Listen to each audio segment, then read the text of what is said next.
vamos a ver la segunda parte de la presentación, que es los géneros y las funcionalidades de la fotografía.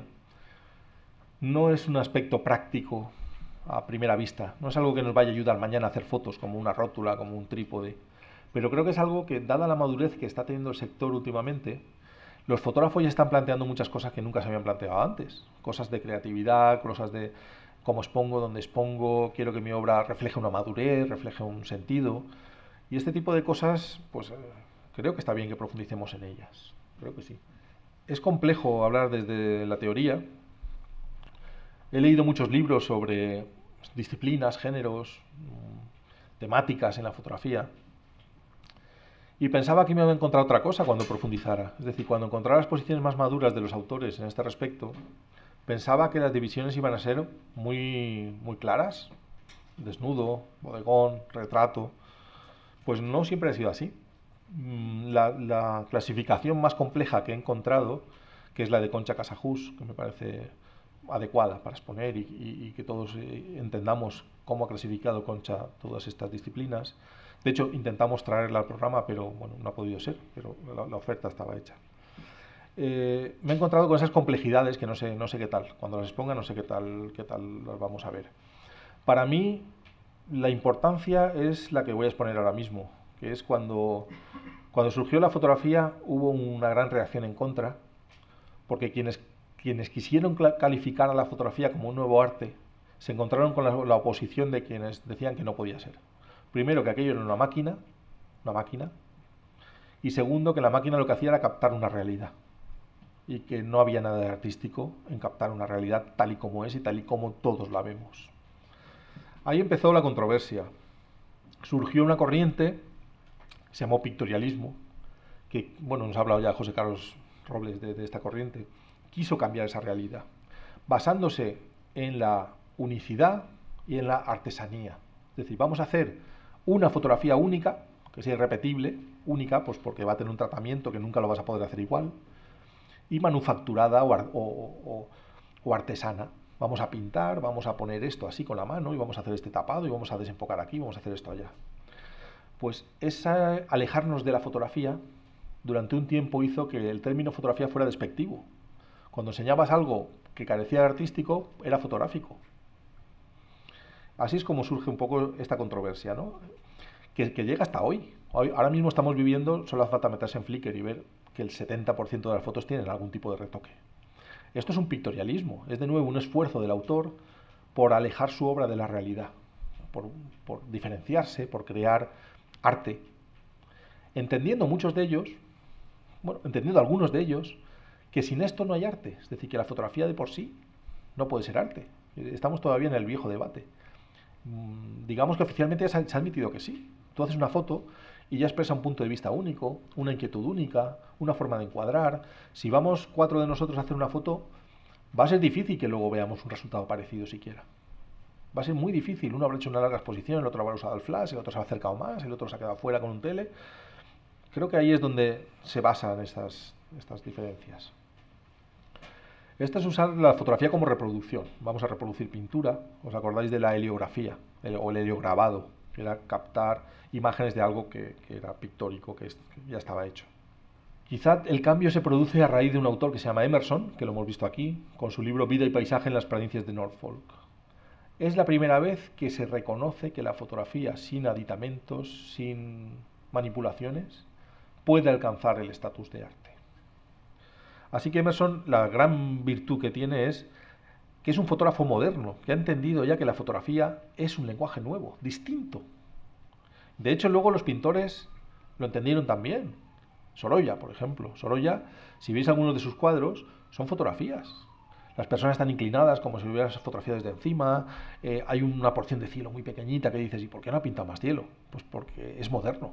Está aplicando lo malo de la fotografía que está trayendo al arte, que es romper el formulismo que ha costado miles de años de alcanzar sobre composición, para hacer algo fresco, distinto, nuevo. Y de esto va el arte, de transgredir las normas clásicas o las normas no clásicas, y va y viene entre los límites.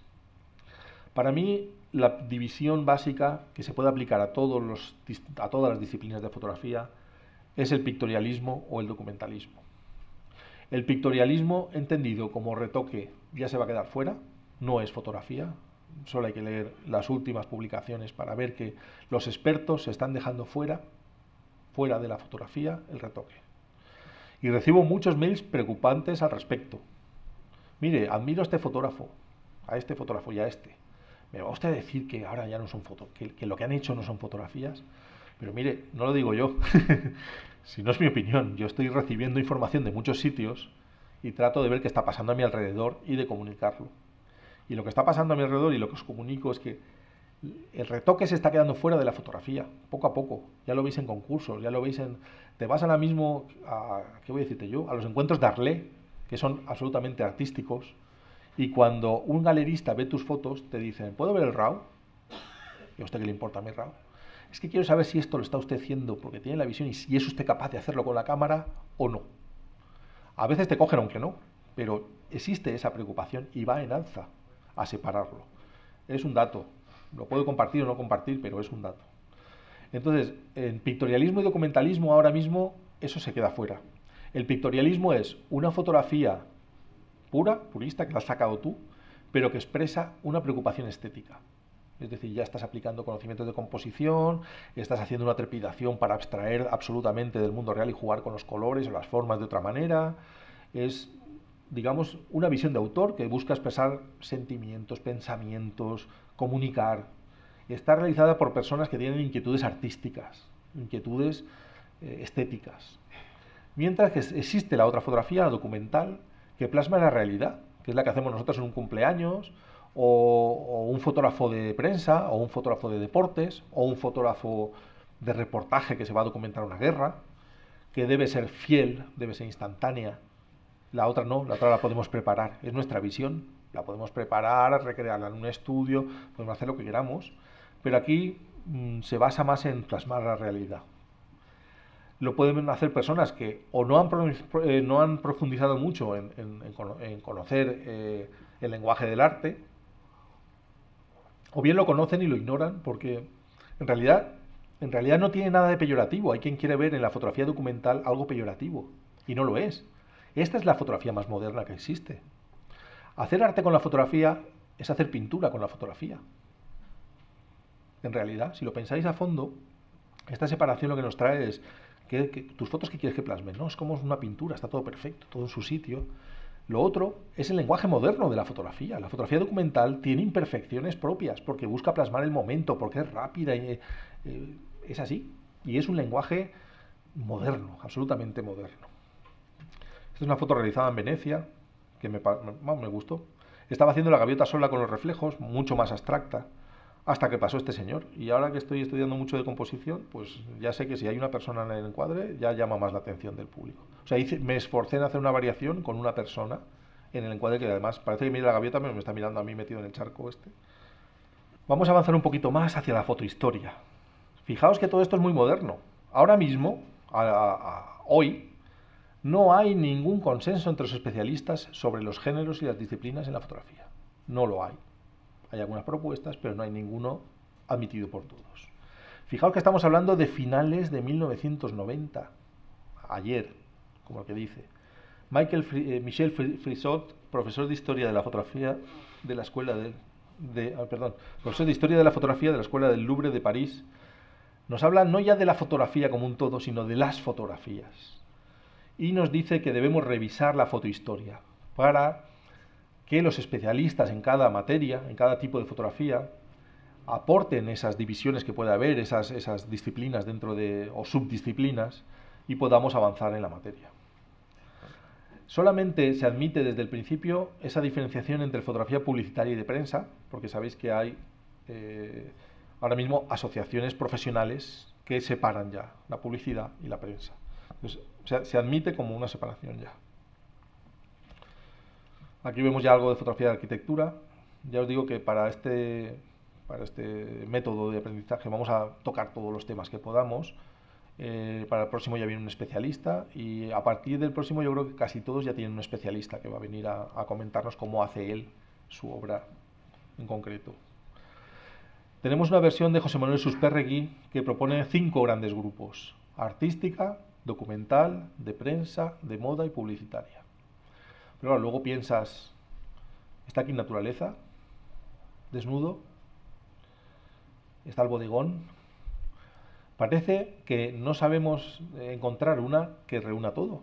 Y si lo reunimos por disciplinas técnicas, nos vamos a dejar fuera las temáticas. Por ejemplo, macrofotografía es técnica, necesitas un macro para hacerla. Nocturna no. Es un equipo convencional con largas exposiciones. Sería más temática que técnica. ¿Qué adoptamos? Esto es curioso porque la que yo os he propuesto de pictorialismo o documentalismo va más en función de lo que piensa el autor del concepto de por qué hago yo fotos o para qué las voy a hacer o por qué busco esa visión estética. ¿Por qué nos debe preocupar estas disensiones tan extrañas? Primero, porque las tengo que clasificar.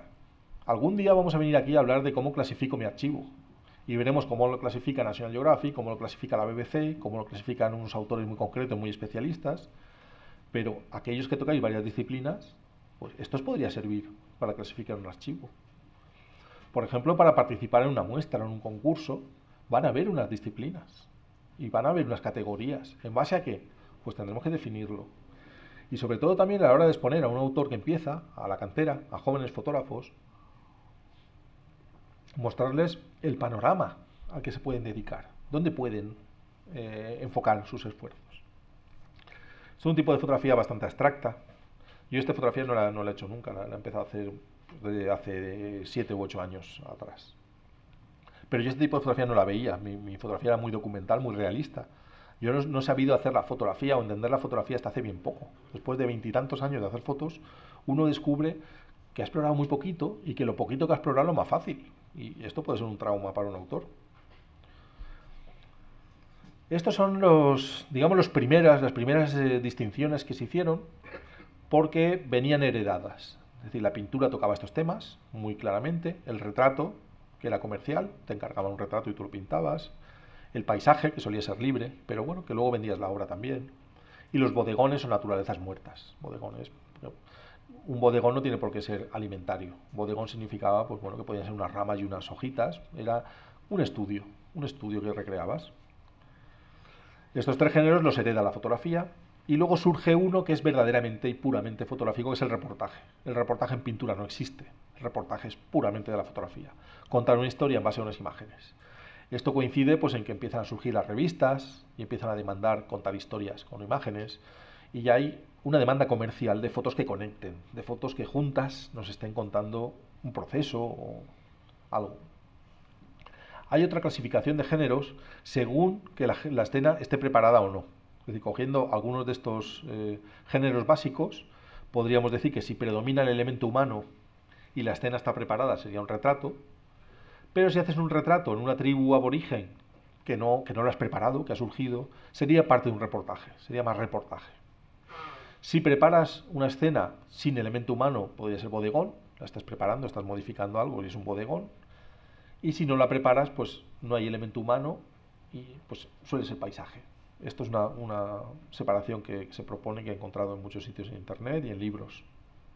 Bueno, aquí veis una fotografía panorámica realizada sin esas rótulas específicas, con una rótula de 3 ejes, teniendo cuidado de nivelar bien la base, montando 3 fotografías. Es decir, para mí, que es la primera vez que hago este tipo de cosas, o la segunda, esto es un retoque. Yo esta fotografía, cuando la presente a cualquier sitio, cuando la enseñe públicamente, cuando la ponga en una exposición o cuando esté hablando con ella, a un amigo de ella, le explicaré cómo la he hecho, porque para mí es un retoque, no es un reencuadre, es un retoque. Y aquellos que quieran hacer la foto pura, pues o comprarán una cámara panorámica, o recortarán la imagen, o harán lo que quieran. Pero una vez que un software las enlaza, una vez que un software las desviñetea y una vez que un software une las juntas, ya no es una fotografía, ya es una unión de 3 fotografías. Y creo que esto no es bueno ni malo, simplemente es. ¿Hay algo de peyorativo? ¿Es peor la foto? ¿Es peor la expresión? ¿Es peor el resultado? No, solo que es una fotografía con una coletilla, que es retocada o que es montada por software o como queréis llamarle. Yo no le veo nada peyorativo, ni en el uso de filtros ni en nada. ¿Qué de peyorativo va a tener la realidad? La verdad. Cuando a mí me preguntan, yo tengo que decir la verdad. Si soy un fotógrafo ético, mi éxito con la fotografía no quiero que se base en la mentira. Deciros, no, ¿habéis visto eso? Pues es que mi cámara es especial y capta ya panorámicas. Venga, tío.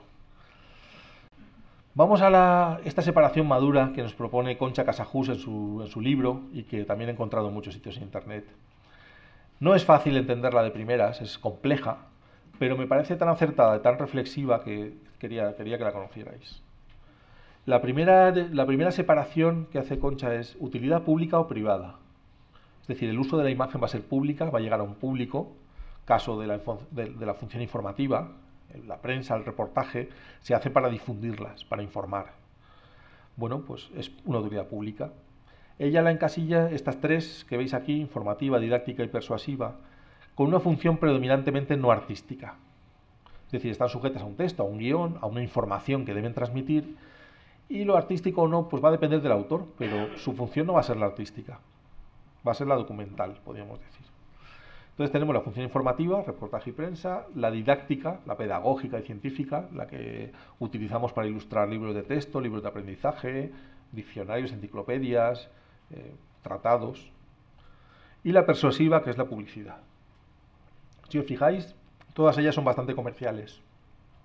No hay una fotografía de autor aquí metida. Por eso no es artística. O predominantemente no es artística. La prensa se define, o ella lo esboza, como instantáneas que recogen acontecimientos humanos. Predomina la expresividad del sujeto sobre la expresividad del autor, sobre los sentimientos del autor. Es decir, importa lo que está sucediendo allí. Puede haber algo de subjetividad en la toma, es decir, el autor tiene cierto margen, puede interpretar el encuadre y el espectador también va a interpretar lo que hay en el encuadre. Pero la función informativa está sujeta a un guión, a un texto, a una importancia de lo que sucede. Si es independiente, pues va a ser menos comercial, pero puede ser bastante creativa, puede alcanzar niveles de creatividad. Un ejemplo, pues Sebastián Salgado puede ser un ejemplo. Sebastián Salgado se va a hacer una tribu y a él le importa mucho la estética. No solo va a decirnos, mira, esta gente está cazando, no. La escena de caza tiene que ser muy pictórica para que a él le valga. Sin embargo, hay otros reporteros de guerra, por ejemplo, que van y su única obsesión es plasmar muy bien la realidad para que el público la vea y sepa qué está sucediendo. La fotografía científica, que suele ser descriptiva, aquí no hay sentimientos, aquí el autor no importa, el estilo no importa. Estamos buscando captar algo para luego examinarlo, llegar a conclusiones, hacer una detallada descripción, descubrir algo. Entonces suele ser clara y limpia, y la creatividad es siempre secundaria frente a ese propósito investigador o de descubrimiento o de comunicación. La fotografía publicitaria es la más falsa de todas, porque trata de engañarnos, de persuadirnos. Mire, compre usted este coche, compre usted este perfume, compre usted. Analiza mucho la psicología del espectador y analiza mucho el mercado de consumo, porque nos están vendiendo algo. Utiliza trucos, fotomontajes, iluminaciones especiales, le da igual ser artificial, ser bella, a veces es desagradable, pero impacta, y tú te fijas y acabas comprando el producto. La forma es el fotógrafo puede tener una libertad a la hora de crear la forma y le van a buscar para que él dé su forma, pero se tiene que atener a unos contenidos. Todo va a estar muy definido, bastante definido, salvo partes de la estética. Pues bien, esta fotografía muchas veces no es fotografía, por lo que estamos viendo, porque va a estar alterada, va a estar manipulada. ¿Veis este tipo de fotografía en interiores? Con gran profundidad de campo. Intuimos que hay poca intensidad de luz, es un interior bastante oscuro, con muebles muy oscuros. Pues está realizada a mano, pero gracias a que había un gran cenicero donde te puedes apoyar. Si te puedes apoyar, incluso si mantiene la cámara quieta, le das al temporizador levantando el espejo y la foto se va a hacer sin trepidaciones. De no ser así, esta profundidad de campo y esta nitidez en toda la fotografía solo se alcanzaría con un ISO muy alto. Necesitamos calcular que necesitaremos un F11 aproximadamente, incluso 16, y esto disparando a mano a una velocidad razonablemente elevada, un 60avo, un 30avo, va a requerir un ISO 800, un ISO 1200, no todas las cámaras a estos ISOs obtienen este resultado. Bueno, vamos a seguir en utilidad pública de la fotografía, pero vamos a pasar a la fotografía artística, a la función estética. Vamos a dejar la documental, la que predominantemente no es estética. No sé a cuántos de vosotros os preocupa la estética. No sé, y tratad de encasillaros ya. Si hacéis fotografía más documental, más científica, de naturaleza, no estética, o si ya tenéis una visión más estética. Dentro de esta fotografía estética de utilidad pública hay dos vías, dos caminos. La vía expresionista y la vía racional. Ya empezamos con complicaciones. Expresionista significa expresión. El fotógrafo se va a expresar, va a mostrar sus sensaciones, sus sentimientos, se puede abstraer todo lo que quiera. Mientras que la racional va a seguir conectada con la realidad, aunque busque una función artística, pero se va a basar en la realidad. Un poco como el bodegón aquel que os proponíamos, que tenía una fuente pictórica, una inspiración pictórica, pero al final era un bodegón real. Pero bueno, no dejabas de ver cierta conexión con la pintura. Tiene este tipo de fotografía tiene problemas de comercialización, no siempre se vende bien, no es un encargo muchas veces. Y vamos a dar una nueva visión de la realidad, que puede ser real de verdad, pero forzada o inventada, absolutamente. La vía expresionista, la vía en la cual el fotógrafo comunica, es la más abstracta. Tenemos el realismo psicológico, cuando la realidad sigue estando ahí, pero manifiesta las sensaciones del autor. El autor nos condiciona a ver sus sensaciones, sus sentimientos. Hay tres temáticas fundamentales: personas, naturaleza y cosas. Y su producción va a ser retratos y paisajes psicológicos. Vamos a poner un ejemplo para entenderlo. Un paisaje, cuando lo vea voy a sentir soledad, o un paisaje interior muy cerrado que me va a producir angustia o ansiedad o desasosiego, o un retrato en el cual me van a reforzar algunos rasgos del fotografiado para que le vea malo, bueno, profundo, superficial, risueño, dramático. Entonces, digamos que va a poner mucho de su sello el fotógrafo en estas psicologías. Y los bodegones pasan a ser simbolistas. Exige que la realidad sea observada detenidamente, pero muchas veces la realización de la imagen va a ser instantánea. En el surrealismo fotográfico, en la abstracción surrealista, la imagen ya se aleja de la realidad, ya no voy a ver conexión con la realidad. Veré ambientes expresivos nuevos, pues fotos muy movidas en las cuales pues hay dos colores. Y esos dos colores para alguien van a significar algo. A veces me lo va a transmitir y lo conseguirá, y será una foto que conecte, y otras pues no lo conseguirán, desde luego. Suele tener una elaboración larga de concepción y de realización, y a veces incluye trucos. Veremos retrato surrealista, paisaje surrealista y bodegón surrealista. Esta palabra de surrealista me centra mucho en lo que voy a ver. Y voy a ver un tratamiento muy desconexo con la realidad. Siempre que el fotógrafo esté expresando sentimientos, estaremos en esta vía expresionista. La vía racional tiene estas formas, que es el realismo formal. Son investigaciones sobre la forma, la textura, la luz, la cromática, el color, la perspectiva, la composición, sin abstraer la realidad, porque estamos en la vía racional. La vía racional es la vía directa de contemplación, de plasmación. La imagen se capta rápidamente, no suele haber trucos. Y aquí obtenemos el retrato real, el paisaje real y el bodegón real, pero artístico. Teníamos antes lo mismo, pero no era artístico. Ahora sí que hay una función artística. ¿Veis lo complejo que es? A mí me bastaba solamente con la que yo hice, para mí, la intención del autor. ¿Tú estás buscando estética o buscas documentar? Para mí ya marca mucho esto, y ya entrar en estas disquisiciones exige más madurez. A mí me ha servido de mucho. Y luego tenemos la abstracción formal, en la que hay una pérdida de conexión con el modelo original. O sea, el referente con la realidad se pierde. Es una búsqueda larga del autor para llegar a abstracciones. Pero si llegamos a una abstracción total por manipulación, ya no sería fotografía. O sea, ya se reconoce, muchos autores están reconociendo ya los límites. Quizá no hay una declaración absoluta, pero llegaremos a ella.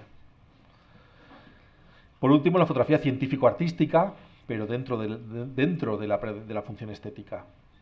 Aquí los investigadores, los fotógrafos, pues tienen más grado de libertad. Problemas de comercialización, parece que siempre que uno hace foto de autor tiene problemas de comercialización, pero esto habría que debatirlo más en profundidad. Yo antes hacía una fotografía muy realista y los clientes que tenía pues estaban dispuestos a pagar una cantidad muy baja por esas imágenes. ¿Por qué? Pues porque no cualquiera podía hacerlas, pero se supone que sí, que si la realidad que plasmas está allí, otro que vaya con una visión parecida a la tuya la va a hacer. No se le atribuye tanto mérito. Cuando empecé a hacer fotografía más creativa, más de autor, se me planteó esta disquisición, ¿no? ¿Y esto se va a vender igual de bien? No, se vende mejor. Se vende mejor. ¿Por qué? Pues porque tu visión es tuya. Estás jugando ya con algo que no todo el mundo tiene, o no todo el mundo lo va a hacer igual. Entonces me he encontrado con que la apuesta ha valido la pena. El alejarse del camino documentalista ha valido la pena. Los encargos ya no son de ir una semana entera corriendo sin parar, haciendo fotos, documentando, sino que es algo más pausado, que me gusta más, que me deja estudiar más y aprender más. ¿Veis? Esto es una fotografía realista, pero estética. Esto está allí y es así. Lo que pasa es que es una visión de la realidad tan parcial, tan escogida, tan buscada, que no puede decirse, yo esta foto no la puedo titular como Plaza no sé qué de Venecia, ¿no? Porque tú dirás, bueno, ¿y cómo es la plaza? Yo no veo nada de la plaza. Son visiones que aunque sean realistas, pues el autor las abstrae tanto como él quiere. Estamos ya terminando, ya vamos a pasar a la más breve ya final, que es la utilidad privada. La utilidad privada de la fotografía o es el fotoálbum, suele ser el fotoálbum, es decir, la foto amateur que hacemos todos en nuestra casa y que simplemente queremos registrar un viaje, un evento, un cumpleaños, algo de la familia, algo que ha sucedido. Pocas personas en origen la van a visualizar, salvo que sobreviva muchos años y esa fotografía se convierta en un documento de época, que es lo que pasa con las fotos del Artig o las fotos de muchos autores que no son conocidos, pero han hecho un retrato fiel de la época. Esto tiene un valor altamente documental, porque refleja cómo es una población, cómo es una etnia, cómo es un colectivo, eh, sin manipulación. Es como una popularización de la técnica fotográfica. Suelen ser poco creativas y suelen ser instantáneas. Y para acabar, el último grupo de fotografías que vamos a considerar es el hallazgo casual. A veces surge una foto que no pensabas.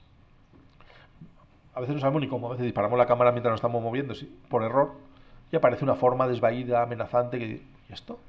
Bueno, pues son abstracciones, son descubrimientos. Hay autores que los valoran y los incorporan y crean unas colecciones con ello, con esos hallazgos casuales. Quién sabe si las solarizaciones de Man Ray pues, provienen de ahí, pues de un revelado muy forzado, de algo que te hace ver algo distinto que dices, bueno, a esto le podemos sacar partido. Y esto es puramente fotográfico, esto en pintura no pasa, en pintura no pasaba, en pintura clásica uno cuando iba a hacer un cuadro pues tenía un boceto hecho debajo y sabía un poco dónde iban a estar las cosas, no se ponía a pintar ahí a ver qué sale, mira es verde, una manzana, vamos a hacer, no, siempre había un punto de partida y esto es muy clásico de la fotografía, muy típico de la fotografía y hay que estar abiertos a ello. Creo que es la última diapositiva de la proyección. Solamente para que veáis en un cuadro todo lo que hemos estado hablando, porque parece que así visto suelto cuesta más de entender, aunque agradezco la atención porque es una materia dura, sobre todo si no hay una especie de interés por ella. Pero aquí lo vemos muy bien, utilidad pública y privada, la privada es el fotoálbum, y la pública tiene una función no artística en el reportaje científica y pública, que la pública es la publicidad, reportaje científica y publicidad, y la predominantemente artística tenía aquella vía expresiva, retrato psicológico, bodegón simbólico, o el surrealismo en las tres materias. Y la racional, que sería un realismo formal y abstracción de la forma. Y por último, y aparte de todo, el hallazgo casual.